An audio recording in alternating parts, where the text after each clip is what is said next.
আনন্দ কি আনন্দ দিবানন্দ, চারিদিকে শুধু খুশির গন্ধ। এটা আমার বাচ্চাদের জন্য ছিল।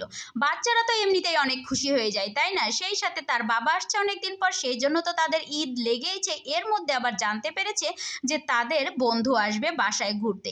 এতে তো ধরেন আর খুশি ধরছেই না। তো বাচ্চারা আনন্দিত হলে কিন্তু আমরা মায়েরা কি আনন্দ হতে কম থাকি নাকি? থাকি না, তাই না? আমাদেরও বেশ ভালো লাগে, এখন কষ্ট হোক আর যাই হোক পরিবার সহকারে বাহিরে বের হলাম। বাহিরে বের হয়ে এই তো আমরা একটু রাস্তার পাশে যেন বড় একটা রেস্তোরাঁ ছিল। আমি আবার কথা বলতে গেলে না গুছাই টুছাই বলতে পারি না, যা মুখ দিয়ে আসে বন্ধুরা তাই বলে দিই। অত গুছিয়ে কথা বলার কি আছে? হ্যাঁ, কথার মধ্যে একটা বাক স্বাধীনতা থাকতে হবে। যাই হোক, বরাবরের মতো গ্রিল ট্রিল অর্ডার দিয়ে দিয়েছি, কেটে চলে এসেছি। এই তো এসে আমি এর মধ্যে আবার রান্নাও শুরু করে দিয়েছি, বুঝছেন? পরের দিন এটা কিন্তু হয়ে গেছে। তা আমি রান্না শুরু করেছি 12টার সময়। ভাবছিলাম আজকে একটু রোস্ট করব, তো রোস্ট করার মতো আমার বাসায় কিছুই ছিল না। তো কি করবার, এত বৃষ্টি হচ্ছে বাইরে, আমি যাব কি করে? আর তারপরে বুঝতেছেন না, হাতেও টাকা পয়সা কম, কারণ আমরা হচ্ছে একদম নিম্নবিত্ত মানুষ, বুঝেছেন? সেই জন্য আল্লাহ ভরসা করে যা আছে ঘরে তাই রান্না শুরু করে দিয়েছি। এই তো দুই বন্ধু, তোরা মজা কর নে, তোদের মজার মধ্যে আমি আর একটু চিকেন ফ্রাই করে দিই, তোরা আরও মজা কর। আমার ঘরে যাই থাক না কেন, আমি সব সময় চাই কি বাচ্চারা যেন একটু বেশি খুশি থাকে।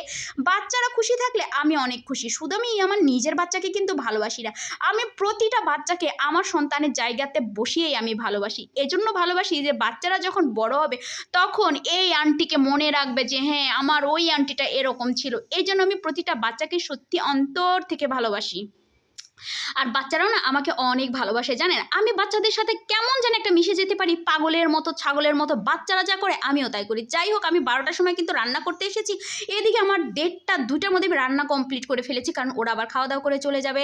এই তো আমার বাচ্চার বন্ধু, ও কিন্তু আমার বেটার মতো বেশ দুষ্টু, দুষ্টু কম নয়। আচ্ছা বলুন তো, আপনাদের বাসায় কে কে এরকম দুষ্টু আছে? ছেলে বাচ্চা? আমার মনে হয় ছেলে বাচ্চা একটু বেশিই দুষ্টু হয়, তাই না? যাই হোক, এই তো মেহমানদেরকে খেতে বসিয়ে দিয়েছি। এর মধ্যে আবার আরেকটা বান্ধবী জুটে গেছে আমার মেয়ে, তার আবার সেম আমার মেয়ের সাথে মিলে গেছে। যাই হোক, রান্না বান্না করে মেহমানদেরকে খেতে দিলে মেহমানরা যদি তৃপ্তি করে খায় আমার যে কি ভালো লাগে। আমার মনে হয় আল্লাহ যদি আমাকে দুহাত ভরে দিত না, আমি তাহলে অনেক মানুষকে রান্না করে করে খাওয়াতাম। হে আল্লাহ, তুমি আমাকে একটু বেশি বেশি তৌফিক দিও, আমি যেন মানুষকে খাওয়াতে পারি। আমার রান্না করতে প্রচণ্ড ভালো লাগে, জানেন বন্ধুরা? খালি আমার হাতে নাই তাই আমি রাঁধতে পারি না, তাই আমার ঘরে যেটা থাকে সেটাকেই আমি সাজিয়ে গুছিয়ে সুন্দর করে রান্না করে ফেলি।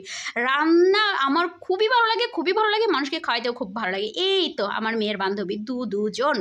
তো আজকে আমি যা যা আয়োজন করেছিলাম বলে দিই। একটু সাদা পোলাও করেছি, সাদা ভাত করেছি, ছোট টাটকিনি মাছ করেছি, ঝাল মুরগি করেছি, ডিম করেছি মুরগি দিয়ে, আর চিকেন ফ্রাই করেছি, গরুর গোশত করেছি, আলহামদুলিল্লাহ। ও সেই সাথে আমার আছে শসা আর লেবু। তো প্রিয় বন্ধুরা, সবাই ভালো থাকবেন, সুস্থ থাকবেন।